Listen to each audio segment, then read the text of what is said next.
vamos a hacer un paréntesis en la exposición de Isaías que venimos haciendo, porque ya hace bastante tiempo que yo les digo que vamos a exponer un poco referente a la cena del Señor, un día que nos toca el memorial. Y hoy vamos a aprovechar entonces, hoy que es día de conmemorar la cena del Señor, vamos a exponer también, porque es bueno para la iglesia recordar, tener un tiempo un poquitito más extenso nomás de lo que solemos hacer al momento de celebrar. Siempre al momento de conmemorar tenemos un pequeño recordatorio también de lo que hacemos. Hoy vamos a hacer eso en el tiempo del sermón, ¿sí? O sea, vamos a hacer juntos, digamos. Así que vamos a exponer hoy sobre la cena del Señor. Tampoco va a ser suficiente, ¿verdad? Porque hay muchas cosas en torno a eso, muchas cosas que aprender, muchas cosas que enseñar. Pero al menos parte vamos a hacer hoy un poquito más extenso, entonces hoy centrándonos en este tiempo en lo que es la cena del Señor y algunas condiciones que el Señor requiere para que participemos. Muy bien, les invito a ir a primera carta de Pablo a los Corintios. Vamos a leer de inicio capítulo 11, los versículos 23 al 25. Después vamos a estar agregándole versículos de este mismo pasaje y otros más. Primera carta a los Corintios, entonces, capítulo 11, versículos 23 al 25. Así dice la palabra del Señor. Porque yo recibí del Señor lo que también os he enseñado, que el Señor Jesús, la noche que fue entregado, tomó pan, y habiendo dado gracias, lo partió y dijo: tomad, comed, esto es mi cuerpo que por vosotros es partido. Haced esto en memoria de mí. Asimismo tomó también la copa después de haber cenado, diciendo: esta copa es el nuevo pacto en mi sangre. Haced esto todas las veces que la bebiereis en memoria de mí. Leímos entonces unos pocos versículos, 3 versículos del texto de 1 Corintios, en el que Pablo desarrolla enseñanzas acerca de la cena del Señor. Y vamos a acompañar después entonces con otros textos. Pido al Señor que nos ilumine con su espíritu para exponer y para recibir también su enseñanza con reverencia, como debe ser, para que sea exaltado su nombre. Pablo dice que él recibió del Señor. Notamos eso, ¿verdad? Yo recibí del Señor, dice. Y también dice que Él ya les ha enseñado a los creyentes de la iglesia de Corinto específicamente esta doctrina de la cena del Señor, esta orden. Lo que hace aquí es afirmar, lo cual es común en las Escrituras. Hoy también estábamos viendo eso en la escuela dominical. El Señor mandó que se enseñara y mandó que se escribiera, así queda firme para que siempre estemos mirando en las Escrituras y no nos olvidemos, no cambiemos, siempre contrastando nuestra práctica con lo que enseñan las Escrituras para no apartarnos de lo que el Señor mandó específica y claramente. Entonces en las Escrituras encontramos eso a menudo, para que la iglesia se mantenga y no sea parte de la sana doctrina, para corregir errores provenientes de falsas enseñanzas, siempre volver a la Biblia. Isaías dice, recordando porque estamos en Isaías, siguiendo dice a la ley y al testimonio. ¿A quién va a consultar el pueblo? A la ley y al testimonio, no a los otros medios o fuentes que consulta el mundo, que consultan las religiones. Nosotros, el pueblo de Dios, tiene que ir siempre a la ley y al testimonio. Entonces Pablo relata lo que sucedió aquella noche en la que Jesús, reunido con sus discípulos, celebró la Pascua judía, ¿sí? Es lo que él estaba celebrando, y en el mismo acto instituyó lo que hoy nosotros conocemos como la Cena del Señor, que ya no es la Pascua judía.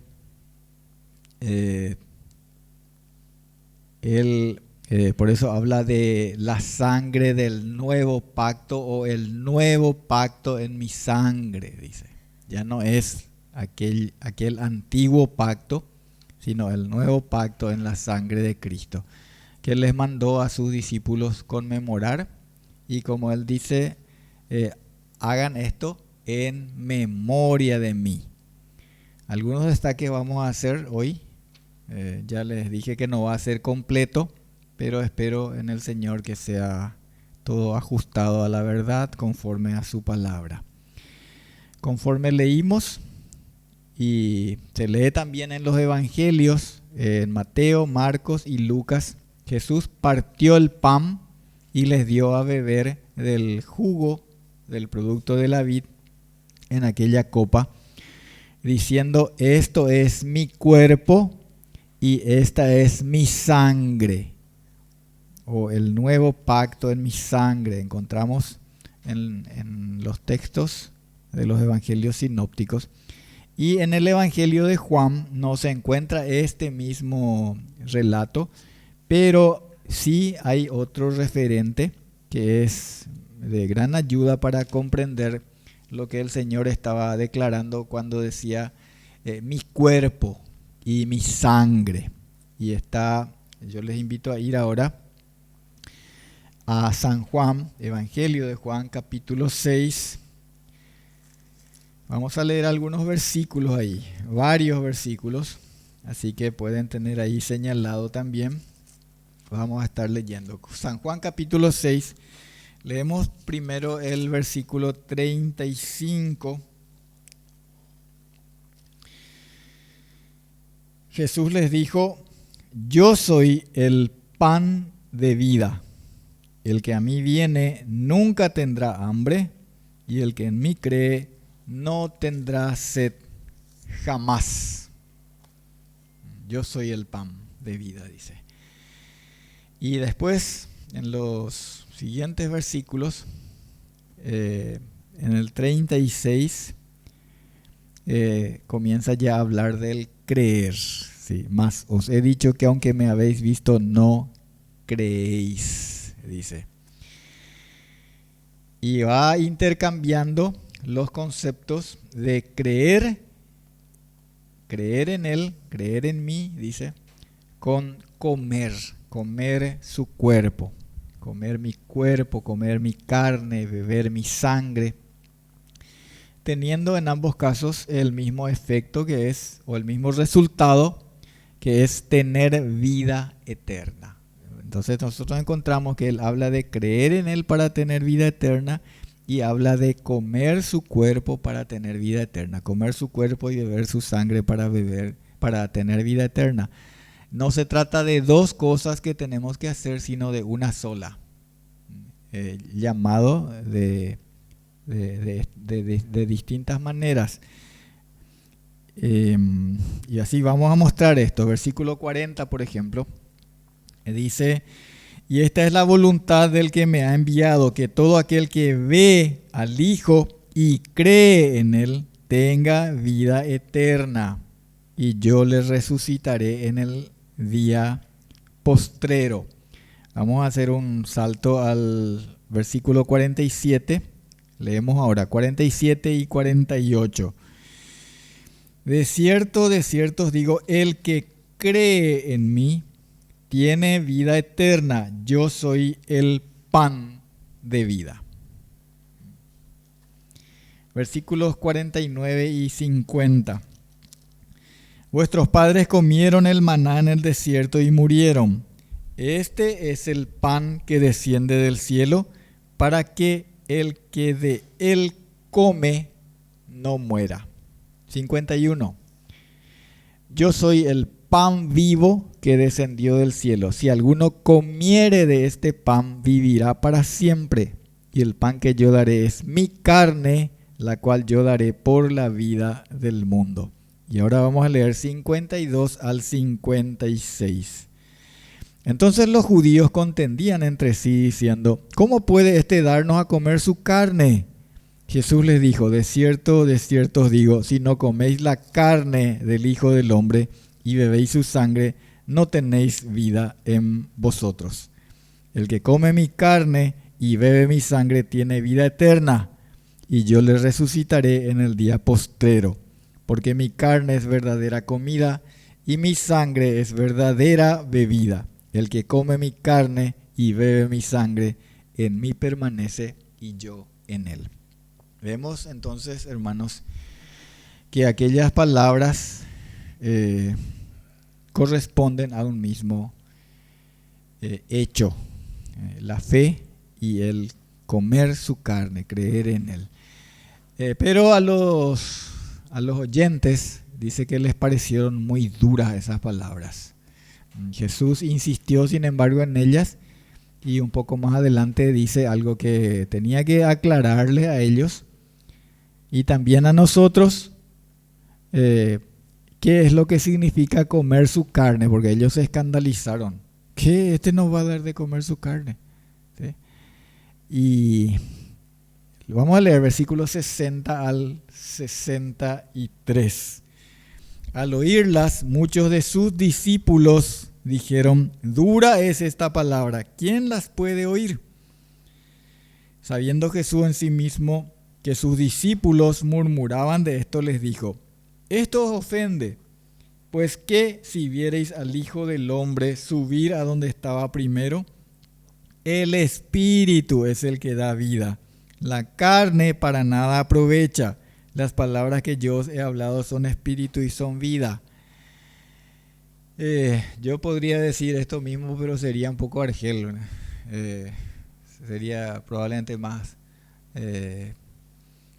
menos comprensivo de lo que fue él cuando les explica y les dice: las palabras que yo le hablé son espíritu y son vida. Ustedes están creyendo que yo les estoy hablando de comer carne. Yo les estoy hablando en un sentido espiritual, entiendan esto, les dice. La carne no aprovecha para nada. El espíritu es el que da vida. ¿Por qué? ¿Qué quiere decir que la carne? ¿Y qué pasa con la carne que uno come? Todos sabemos lo que pasa, ¿verdad? ¿Qué hace el cuerpo? ¿Cómo procesa el cuerpo la carne que uno come? ¿Verdad? Y Jesús dijo en otra parte que todo lo que uno come entra por la boca y después se va a la letrina, dijo, ¿verdad? Así es. Entonces no está hablando de un comer de esa manera. Está hablando en el sentido espiritual. Está hablando de recibirle a Él por la fe. Eso es lo que está enseñando. Pero algunos de ustedes no creen, le dice. Así que habla del creer, como vemos cuando habla de comer su carne y de beber su sangre. En el Antiguo Testamento les quiero mostrar aquí dos ejemplos que nos van a ayudar a entender también o a afirmar lo que ya creemos. Encontramos una visión del profeta Ezequiel primeramente. Ezequiel capítulo 3, versículos 1 al 4. Ezequiel 3, 1 al 4. Dice: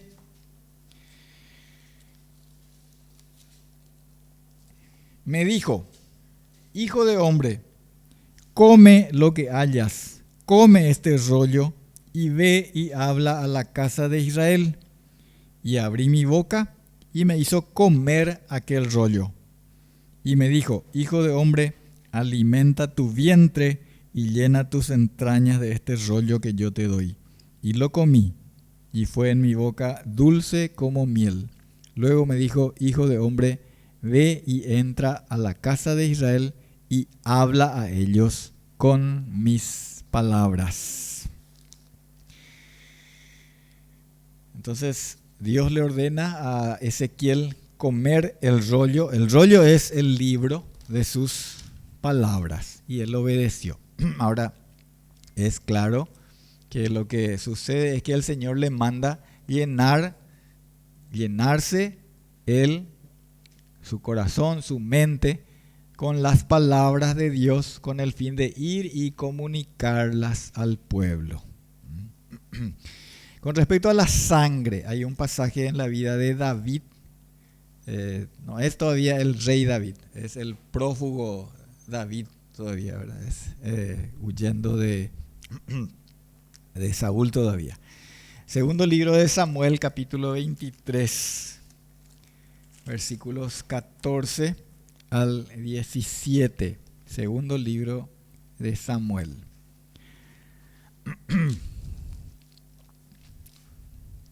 Capítulo 23,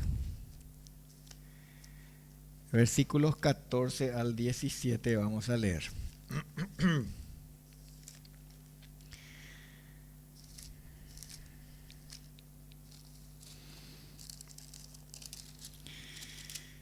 Tenemos aquí un hecho. David estaba escondido, en esta circunstancia, escondido de los filisteos. Y bueno, perdón, aquí ya es el rey David realmente. Y está en guerra con los filisteos. Bueno, dice, segundo libro de Samuel, capítulo 23, 14 al 17. David entonces estaba en el lugar fuerte y había en Belén una guarnición de los filisteos. Y David dijo con vehemencia: quien me diera a beber del agua del pozo de Belén que está junto a la puerta. Entonces los 3 valientes irrumpieron por el campamento de los filisteos y sacaron agua del pozo de Belén que estaba junto a la puerta, y tomaron y la trajeron a David. Mas él no la quiso beber, sino que la derramó para Jehová, diciendo: lejos sea de mí, oh Jehová, que yo haga esto. ¿He de beber yo la sangre de los varones que fueron con peligro de su vida? Y no quiso beberla. Los 3 valientes hicieron esto. Aquí el pasaje está hablando de la proeza, de la valentía de aquellos hombres de David, que arriesgaron su vida. O sea, ellos estuvieron dispuestos a poner su vida para cumplir con el deseo que vehementemente expresó David cuando dijo: ¿cómo me gustaría tomar del agua del pozo de Belén? Pero el pozo de Belén estaba ahí expuesto al cerco que tenían los filisteos. Entonces, pero estos 3 valientes fueron y le trajeron el agua. Entonces, ¿qué es lo que David dice? Bueno, se fueron y expusieron su vida. Yo no puedo tomar la sangre de estos valientes, dijo, ¿verdad? Pero no es que el agua se había convertido en sangre. Él dice eso en sentido figurado. Si yo tomo esta agua, es como que esté tomando la vida de porque la vida estaba en la sangre, ¿verdad? Es como tomar la sangre de ellos. ¿Se dan cuenta? Es un sentido figurado. Sirve para entender que cuando se habla de la sangre se está hablando de la vida, ¿sí? De la vida. Es lo mismo que Jesús decía cuando dice comer mi cuerpo y beber mi sangre. ¿Qué es lo que se hace en la comunión del cuerpo y de la sangre de Cristo? Ya no es el cordero el que muere, sino es el Cordero de Dios. Ya no son aquellos corderitos que se llevaban, sino que es el Cordero de Dios. Por eso Él les dice: este es mi cuerpo, esta es mi sangre. El Cordero de Dios, cuya vida fue entregada, y su sangre derramada, dice, por ejemplo, en Mateo 26, 28. Vamos a leer ahí. Mateo capítulo 26. Dice en el versículo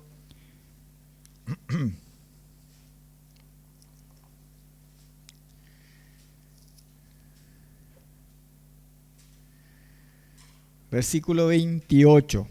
Dice, porque esto es mi sangre del nuevo pacto que por muchos es derramada para remisión de los pecados. Él sabía que su sangre iba a ser derramada en la cruz.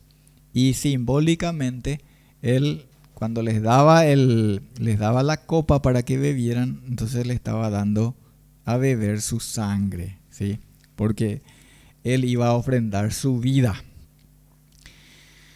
Es derramada para remisión o para perdón de los pecados. Entonces está claro para el que quiera entender que Jesús derramó su sangre para el perdón de los pecados, y todo aquel que cree en él bebe, en sentido figurado, su sangre y come su carne. No bebe literalmente sangre ni come literalmente carne humana, sino que declaramos que la vida de Jesucristo es para nuestra vida, para el perdón de nuestros pecados, para nuestra salvación.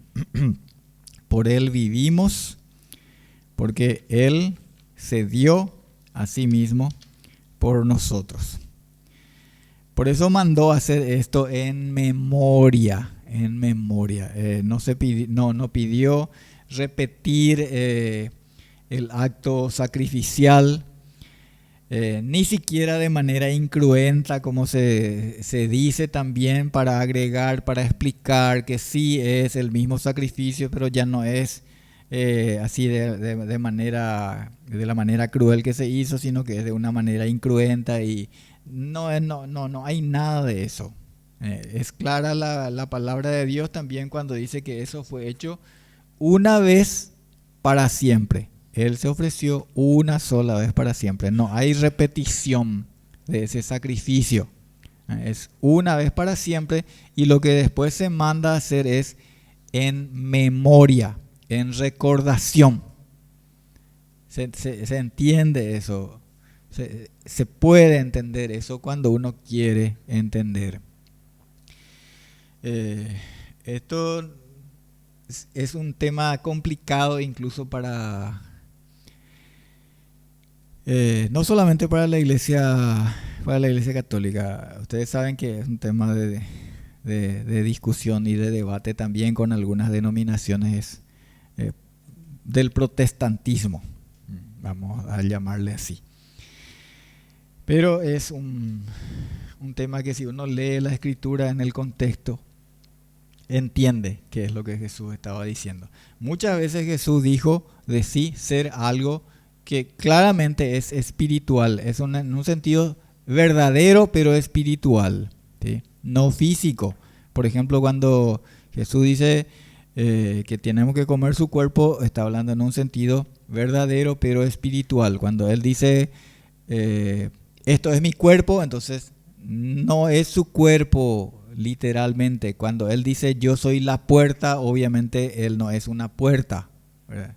Literalmente, Él es aquel por quien entramos. Eso quiere decir, por quienes las ovejas entran al redil. Y así, una sucesión de cosas más podíamos mencionar.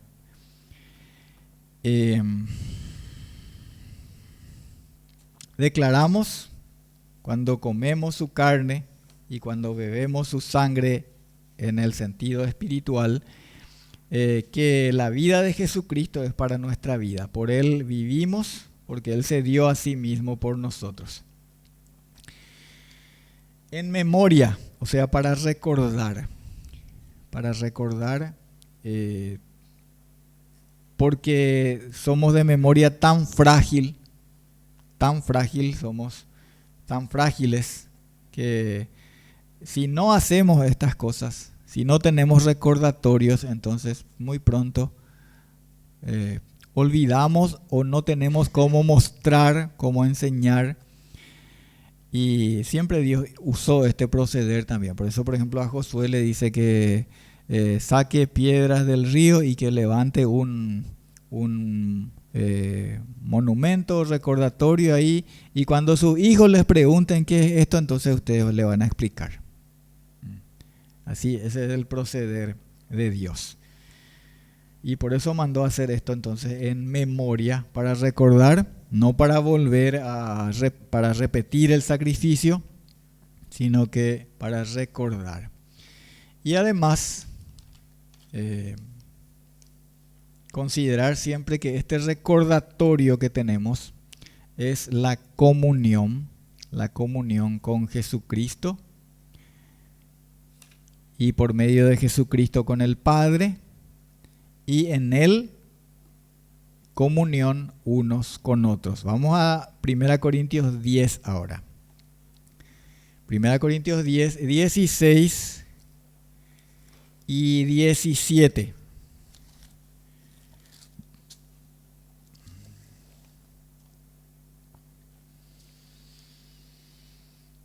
La copa de bendición que bendecimos no es la comunión de la sangre de Cristo. El pan que partimos no es la comunión del cuerpo de Cristo, siendo uno solo el pan.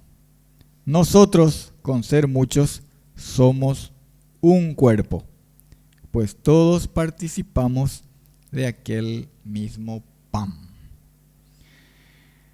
Entonces, somos un cuerpo. Muchos miembros, pero un solo cuerpo. Otro pasaje, Primera de Juan, capítulo 1. Vamos a leer el versículo 3.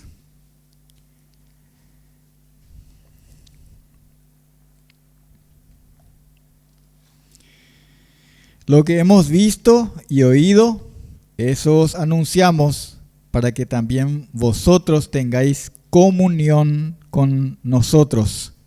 Y nuestra comunión verdaderamente es con el Padre y con su Hijo Jesucristo. Ahí tenemos comunión entre nosotros los creyentes y comunión con el Padre y con su Hijo Jesucristo. En el pasaje que leímos al inicio, 1 Corintios 11, vamos otra vez ahí, un poquitito más adelante del segmento que leímos al principio, 1 Corintios 11, los versículos 27 al 33 ahora.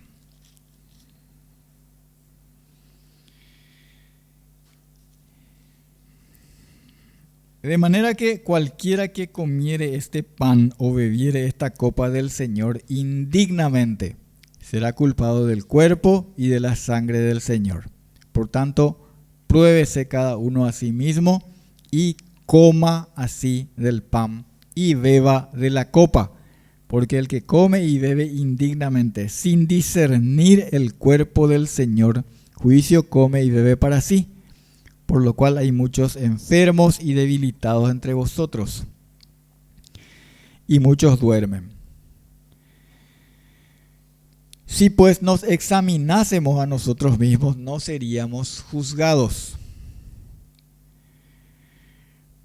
Mas siendo juzgados, somos castigados por el Señor para que no seamos condenados con el mundo. Así que, hermanos míos, cuando os reunís a comer, esperaos unos a otros. Hace referencia a la necesidad de participar dignamente, teniendo discernimiento, o sea, entendiendo, quiere decir, entender lo que hacemos, entender qué es simbólicamente lo que estamos haciendo, participando de la comunión del cuerpo de Cristo. ¿Cuál es la comunión del cuerpo de Cristo? La iglesia. La iglesia es la comunión del cuerpo de Cristo, ¿sí? Porque somos todos miembros de Cristo, que es nuestra cabeza, y nosotros miembros los unos de los otros. Estamos participando de esa comunión con el mismo Cristo, con su cuerpo, que es la iglesia, de la cual es cabeza, y nosotros miembros entonces de su cuerpo y miembros unos de otros. Creo que ayuda también leer Primera de Juan, capítulo 1, versículo 7. Así que vamos ahí. Primera de Juan, capítulo 1, versículo 7.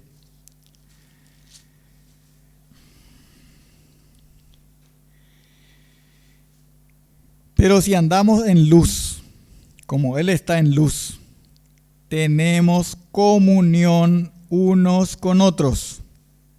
Y la sangre de Jesucristo, su Hijo, nos limpia de todo pecado.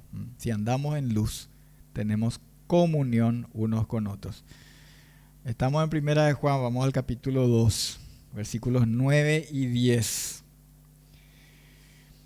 El que dice que está en la luz y aborrece a su hermano, está todavía en tinieblas. El que ama a su hermano permanece en la luz y en él no hay tropiezo. Así que se nos manda, hermanos, examinarnos. No es para abstención, sino es para examinarse y ver, bueno, yo hice esto o aquello, entonces yo no voy a participar. Eso es lo que se suele hacer, pero eso es lo más fácil. Y no es lo que Dios quiere. Lo que Dios manda es que nos examinemos a nosotros mismos y que comamos. ¿Sí?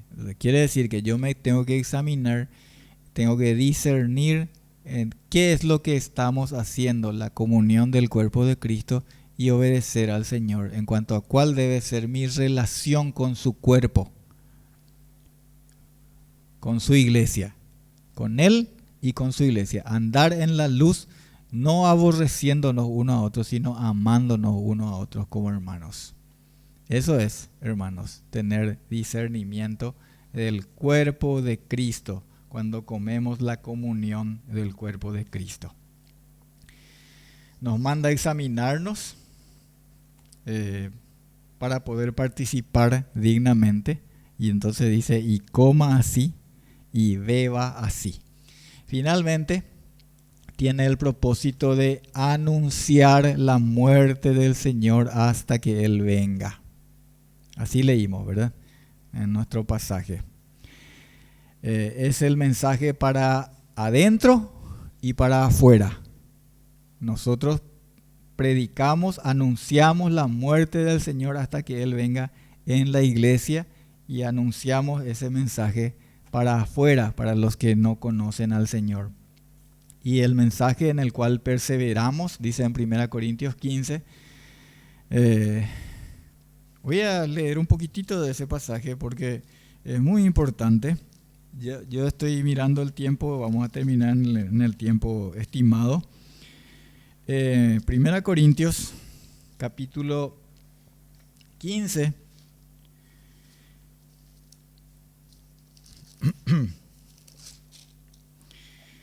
Dice los primeros versículos nomás.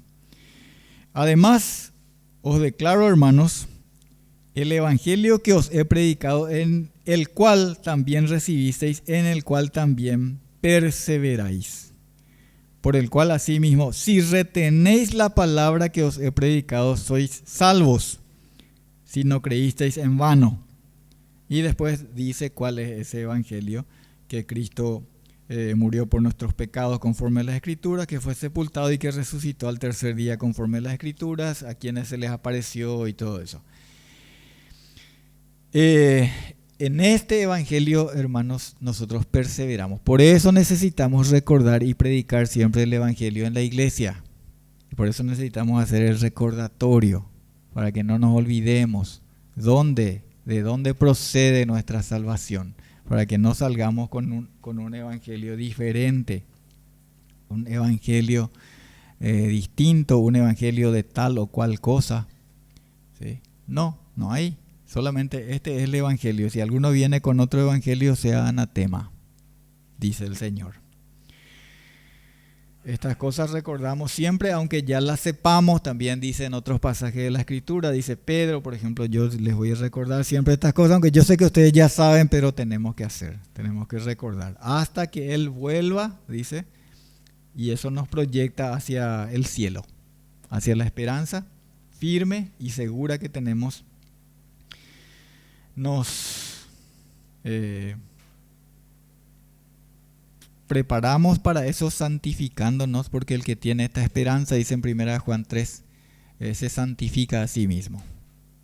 Así que, hermanos, entendiendo estas cosas, y hasta aquí nomás por hoy, yo sé que quedan muchas cosas para explicar, hay que hablar de los impedimentos, quienes participan, básicamente participan todos los miembros de la familia, o sea, los que están en Cristo, los hijos de Dios.